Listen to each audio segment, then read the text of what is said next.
Listen, people, God let you know, give you a warning. If you check out today's episode, it's not going to be politically correct. Today's episode is going to be politically incorrect, okay? We're going to talk about some things that's going to make you uncomfortable. I'm going to speak on some things that you ain't going to agree with. Some of y'all going to be pissed off at me, but you know what? It's okay. It's okay. Because I'm going to speak my mind, I'm going to speak my frustration. Because I'm frustrated every time I look at the news and I see that we, up in the middle of the night, left Afghanistan. I'm pissed off about it, people. I'm not going to lie to you, I'm pissed off about it. I'm pissed off about we hear about this new vaccination mandate, and the fact in other states that they're even trying to mandate our children be vaccinated. I'm pissed off about it, people. I'm pissed off that there's people who are still not taking COVID serious and don't want to wear a mask. I'm pissed off about it, people. I'm pissed off that police reform still doesn't exist in this country, and that African American and people of color are still in danger of being abused and killed by police. Murdered by police. I'm pissed off about it, people. I'm pissed off about a lot of things. I'm pissed off about hearing infrastructure deals. Government shutdown. Why we're still having classrooms in our children's schools, still suffering. Children's teachers are still being forced to teach without proper supplies.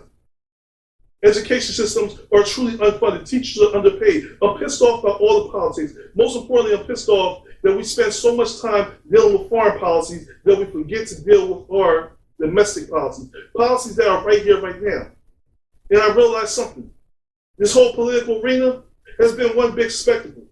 And we are the people who sit in the fans who are sitting there helplessly watching as the Democrats fight against the Republicans, while they disagree and can't agree on anything, while playing political game with not just my future, but your future and our children's future, while they ignore climate change, because, well, sound like science, and depending on your religious beliefs, you may not believe that science exists. So what's the world left with, people? This is a lot to unpack. This is a lot for me to be upset about. So why don't I just start with one thing at a time? Let's start with the mask mandate.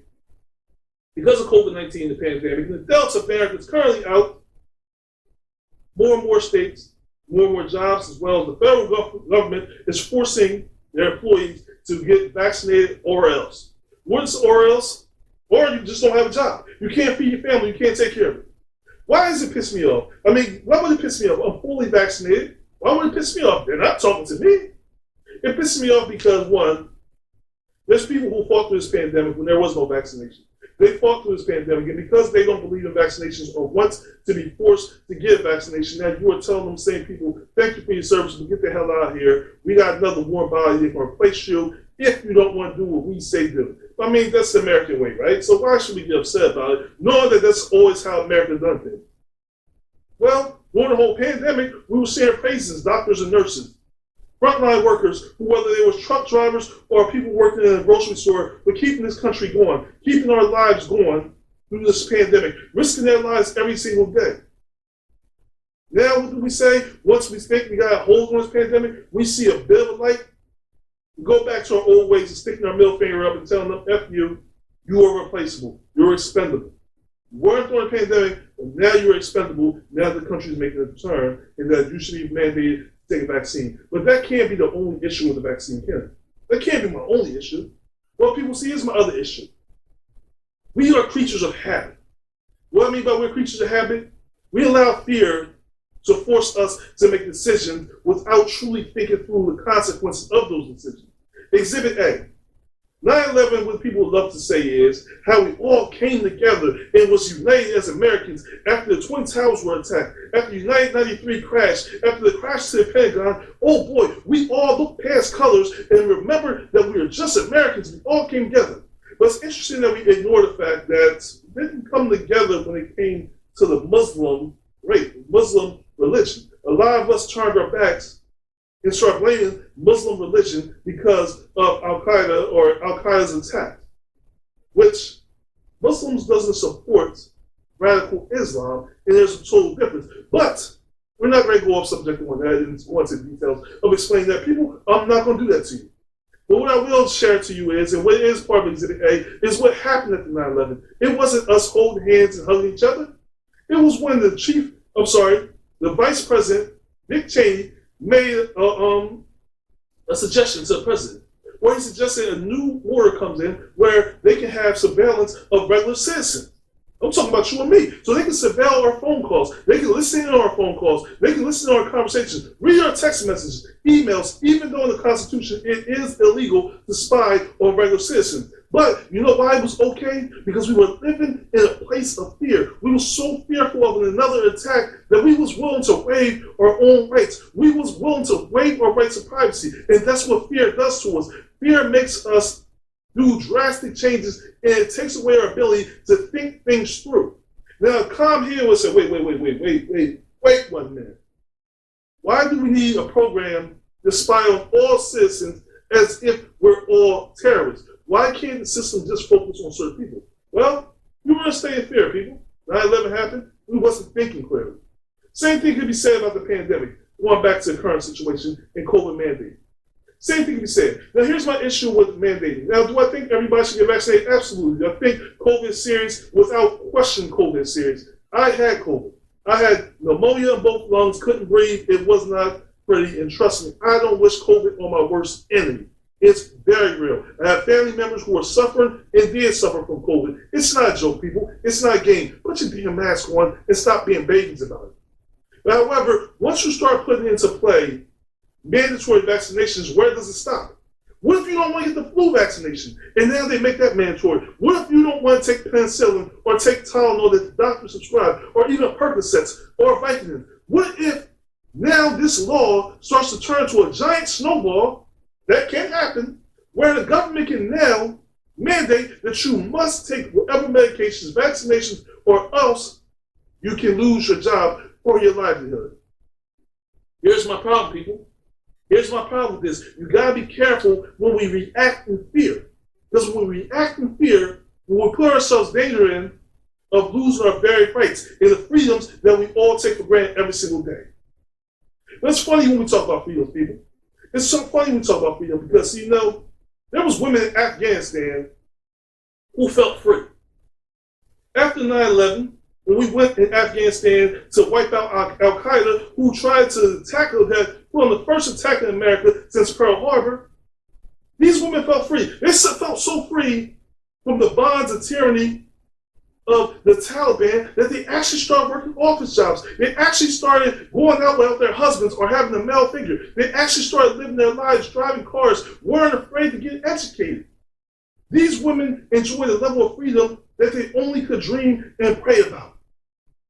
However, due to recent policies and changes, our current president says, you know what, I'm going to do something that the last few presidents didn't do. I am going to remove our troops from Afghanistan. And in the middle of the night, in one fell swoop, he removed our troops from Afghanistan, delivering the country right back into the hands of the people who ran the country into the turmoil that's in now or was in the Taliban all over again. Now, why is that frustrating, people? One, because I feel for those women. I feel for those women and the people in Afghanistan who are now forced to live under the Taliban rules. But it also frustrates me because I think about all the soldiers that we sent over there. All the soldiers that went over there and fought and died. All the soldiers that now come back to a country and come back to their families never being the same that they were. Mentally. Some physically. And it frustrates me because, like, what was the point? We went into a war with no plan, with no strategy. And don't say we were being humanitarians because that's not true. We went to Iraq and we claimed that we were trying to remove Saddam because weapons of mass destruction, but that wasn't the truth either. And it wasn't because of humanitarian reasons, because Saddam was sitting here using chemical attacks on the Kurds for years and we stepped in and do nothing about it. But we went to Afghanistan and we had to remove Al-Qaeda, but we never said nothing about the Taliban. Then we declared war on the Taliban, we moved the Taliban in power, put the Afghanistan government in power, who we knew wasn't structured enough to sit here and sustain the country, protect the country, and keep the country running in a smooth direction. So as soon as we leave in the middle of the night, guess what we do? We leave our allies, people who fought against us, helped us win the war in Afghanistan, there to suffer under the new Taliban rule. And you wonder why I'm pissed off?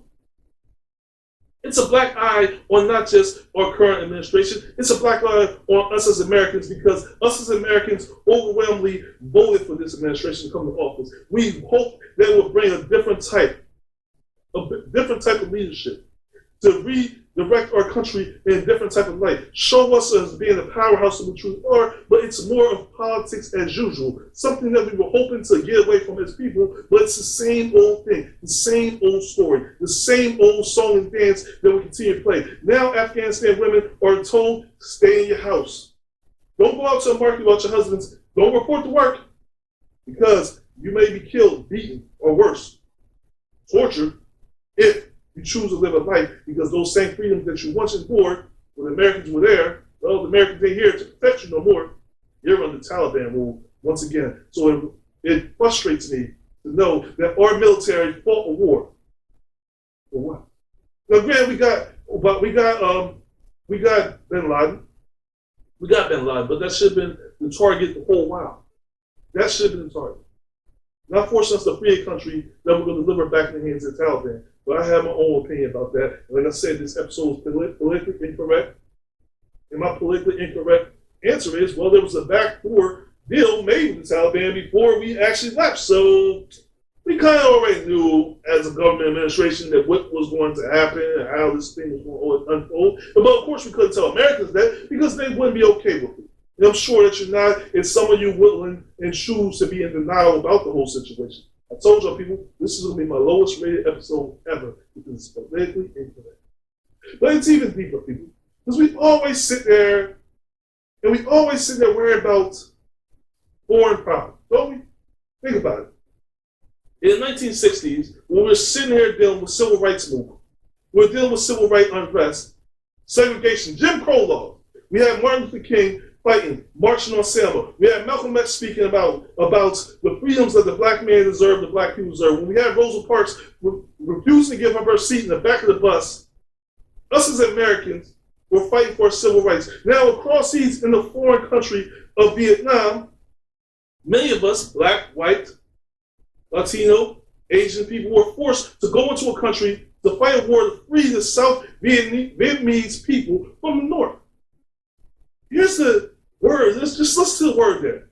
This is his word. We were trying to free the South Vietnamese people from the North, from communism. And here in America, these same soldiers who were fighting didn't feel free. We were not allowed to eat at certain restaurants. Hell, we were not allowed to drink from the same water fountains. We were not allowed to use the same tools. And then we had police brutality on top of everything. So you tell me a soldier came home from fighting a war to free the South Vietnamese people to a country that didn't love them, don't respect them. Tell me how that sounds, people. Now, it's interesting when we deal with foreign issues and come home to domestic policies that are not in order, when we're worried about fighting back against communism, bigotry, and all the disrespect and other things that other countries and other people deal with. When we come to our own countries, this is 1960 people, we still deal with the same old song.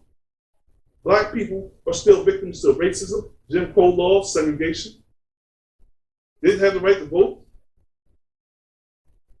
And this is the country we live in. Now we fast forward to 2021, people. 2021, March the 9th, 2021. The House of Representatives approved the bill, the George Floyd Act. The George Floyd Act is for George Floyd, the young man who was killed. Kneeled on his neck for 8 minutes and 46 seconds. The police officer kneeled on his neck until he couldn't do it, until he breathed. Until he couldn't breathe. George Floyd cried out to his mama, constantly said he couldn't breathe. George Floyd posed no threats to none of the police officers who stood around and watched, nor to the police officer, Kavanaugh, who was kneeling on his neck. But still, even after unresponsive, they still refused to get up, refused to help him. Because of the George Floyd death, many of us went out and protest. Black Lives Matter movement grew steam. We spoke out. We went to the streets. We made our voices heard. And despite people saying that our protests didn't have any legs, despite people saying that our protests didn't make any noise, they came up with the George Floyd Act to reform policing. However, even though the act approved through House of Representatives in Congress, it failed. Only one Republican congressman even voted for the act. And he said, oops, I did that accident. And that's a congressman from Texas. 2 Democrats refused to support the act, although all the other Democrats did support the George Floyd Act in Congress. However, people, we need 60% of Congress in order to win. Even though the Democrats have 50%, we need another 10% to actually approve the George Floyd Act. When is it going to be voted again? I don't know. Probably when my great-grandchildren are here. Maybe Congress will look at it again and choose to vote on it. But right now, they're not interested in it. We heard through all the Democratic election, through the presidential election, talk about defunding police, which I totally disagree with. I totally disagree with defunding police. Do I believe police reform is necessary? Absolutely. We need police reform. Defunding the police, bad idea. Bad idea. You defund the police, you take the police out of the black community and the black and poor communities, what do you have? You have a community that's going to run amok with no actual order, no one to protect the citizens and the people who live in there. Now, that's not to say that all police are bad, because that's not what we're saying, but we're also not saying all black people are bad and all black people are criminals. But why do we got to keep having this back and forth debate? And you're probably looking at me saying to me, okay, Alan, you saying that defund the police doesn't work. You're saying that we need police reform. You're saying all this, but here's what I'm saying to you, Alan. So what do you suggest then? Since you got such an opinion, what's your political answer to this problem? Oh, I'm glad you asked, people. I was hoping you'd ask this question. Well, my answer is this. How about this for a change?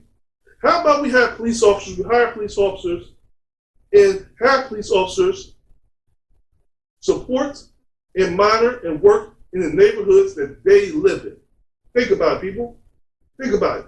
If you're a city worker right now, in order to work in certain areas, work in the city, you have to live in the city. Meaning, if you live in, and we're going to use the state I live in right now, Wilmington, you have to live in Wilmington. You can't live in Newark and work in the city of Wilmington. You have to live there. How about we have the police the same way? How about we recruit and make incentives for people who live in these lower income neighborhoods to actually become police officers?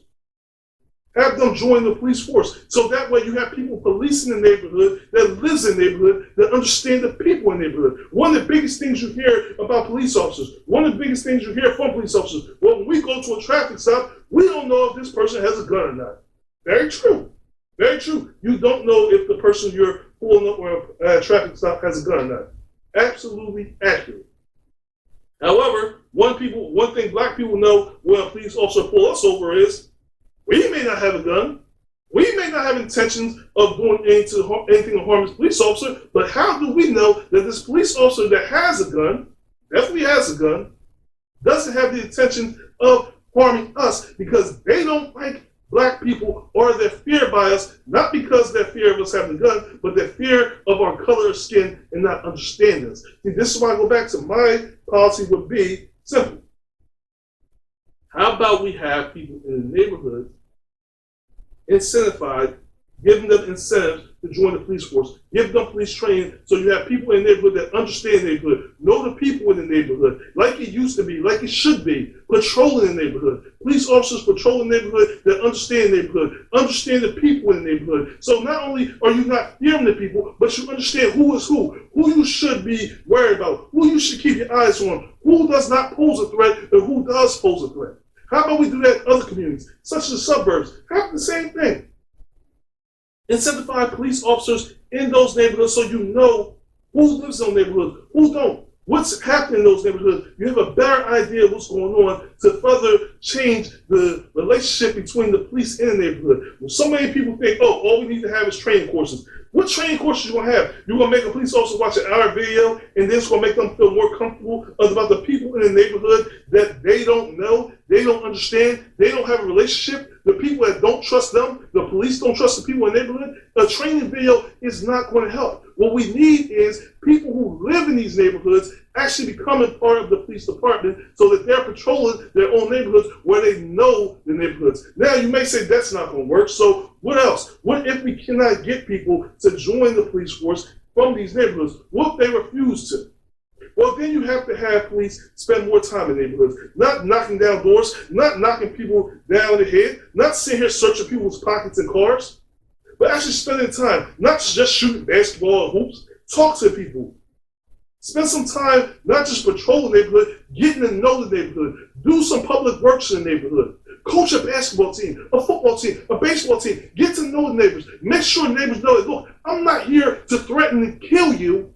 But I'm here to make sure that you feel safe when your grandmother goes to the mailbox. You feel safe when your kids are out here playing. You feel safe when you're going to work, when you're coming from work. I want to make you feel safe because a police officer's job is to serve and to protect, right? So how about we get police officers who are interested in doing that, and we learn to sift out, filter out the police officers who have this issue with race in their hearts and minds. If we can do that, if we can take the bad apples out of the bunch, then we may have a better relationship with the police and the community. There become trust between the two, and it no longer become what is exaggerated as a war between the police and the neighborhoods and the media. We gotta make changes, people. But we gotta make changes, and you gotta be willing to make changes. Police officers have to be willing to make changes, to come down off the high horse, to get to know the people in neighborhoods that you're patrolling. And if we can't do that, let's try to make incentives. Let's do promotion on trying to get people who live in these neighborhoods to join the police force, because here's where we have to put onus on the people in the community. If you truly want change, well, you gotta step up and change. Be a part of the system that you want change. If you don't like the political arena, be part of the political arena. I know that Congress has these lifetime appointments, and Nancy Pelosi needs to go have a seat, okay? It's time for her to go have a seat. Allow someone else to step up, allow someone else to take the head of the House where they can have fresher ideas. We need new people in Congress, younger people who have fresher ideas that know what's going on, what the younger people need, or more in touch with technology and what's happening in the world, that's willing to make changes and not just put on their own political agenda, because that's what the problem with politicians are. It's all about their own political agenda. Well, I'm not done yet because I got something else I got to talk about, because something else is is just getting in my car. It's the school system, people. It bothers me that teachers are so underpaid. It bothers me, people. Teachers are very important to our children's youth and the future of our country.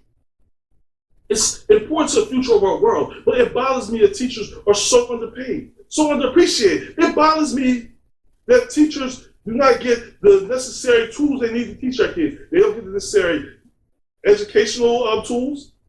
They don't get the necessary support. They're getting systems of teaching that does not resonate with the children, and in fact, make it harder for the teachers to do their job, because a lot of these students don't understand. A lot of these teachers are forced to teach 30 kids in class, and you wonder why the dropout rate is so high. So many of these teachers are forced to teach kids to take a test rather than learn about life, learn a trade, learn the things and the tools they need to apply to life to make them more productive citizens. And you wonder why our education system is so broken. But it becomes one political game where politicians who don't spend any time in the classroom sit here making decisions about what's being taught to our kids. It bothers me that Black history is not truly taught. And I get it. Black history in school was taught like this. We do the I Had Dreams speech every single month. Every single year, Martin Luther King birthday, my kids bring the same paper home about the I Have a Dream speech, as if that's the only speech Martin Luther King ever wrote or ever gave. They don't talk about the Poor Man's March. They don't talk about the March on Washington. They don't talk about the March on Selma. They don't talk about anything else Martin Luther King did. They don't talk about Malcolm X. They don't talk about Rosa Parks. They don't talk about Frederick Douglass. They don't talk about James Baldwin. They don't talk about anyone else that was fought for us in our freedom, fought for us to have the freedoms we have today. They don't talk about our true history. They don't talk about true Black African American history. They don't do it. So our kids go out here, the African American kids go out here unfamiliar with themselves, angry with themselves because they don't even understand their history. They don't understand their culture because they don't have a culture. They don't have anything to go back to.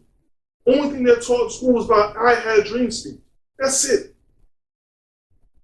They don't talk about the truth. About Martin Luther King was way beyond that. The I Had a Dream speech was important, but the Poor Man's March was so much more important because it dug deeper into I Had a Dream speech. It talked about how white people were poor, Black people were poor, Latino, Asian people were poor, Indian people were poor, and the fact that we need to stand up against a capitalistic system that had us all buried and fighting against each other. And right when he mentioned that is when he got killed. When Malcolm X got killed was at the same time they just came off his pilgrimage where he learned that there was good white people out here that was not all against racism, didn't stood up for bigotry and racism. There was actually people out here that supported and loved black people and stood up against segregation. But we don't talk about that, people. Teachers are forced to teach about math that doesn't make sense, a system of math that doesn't make sense to anybody, a mathematics system that doesn't apply to the world or to life. The teaching on subjects doesn't matter to us. We talk about foreign policy so much, but we don't deal with the policies that we have at home. We talk about all things abroad. We talk about poverty abroad, but we don't talk about homelessness home. We don't talk about soldiers who come home from fighting battles, who go without health care, without proper mental health training, so that they can come back and live a productive life, enjoy their family, because they've seen things across seas that they shouldn't see, and it makes them not feel normal. We don't deal with homelessness. The fact that there's so much homelessness. We don't deal with the fact that there's so many poor families and so many children who are not only going to bed hungry, but going to school hungry. And the only meal they get is breakfast and lunch in school. We talk about this tax credit. And I'm going to end it with this, people. We talk about this tax credit and the importance of it. Y'all keep talking about infrastructure deals and all other nonsense. Let me tell you something. This tax credit that's currently out right now, whether a family's getting $300, $500, or $800 a month, make the world of a difference to families who are in or near the poverty line.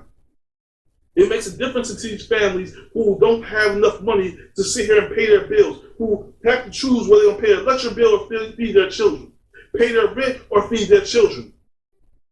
This makes a big difference, and why this is not on top of the list of this political agenda is bothering and puzzling me. It makes me wonder, are you truly interested in fighting back against poverty? Are you truly interested as members of House, Congress, and the presidential administration? Are you truly interested in fighting for the people that you're supposed to serve and you're supposed to support that support you? Or are you truly interested in rolling up on this agenda and continuing this political agenda while pulling the wool over our eyes, fighting Republican against Democrat as if this is a football game, a basketball game that we watch on Sunday evenings or afternoons after church, or on a Thursday afternoon? Which one is it, people? You tell me. Told you this episode was politically incorrect. I'm Alan Great, and I want to thank you for joining me for this episode. Let me know in the comments what you think. Until next time, stay woke, stay focused, and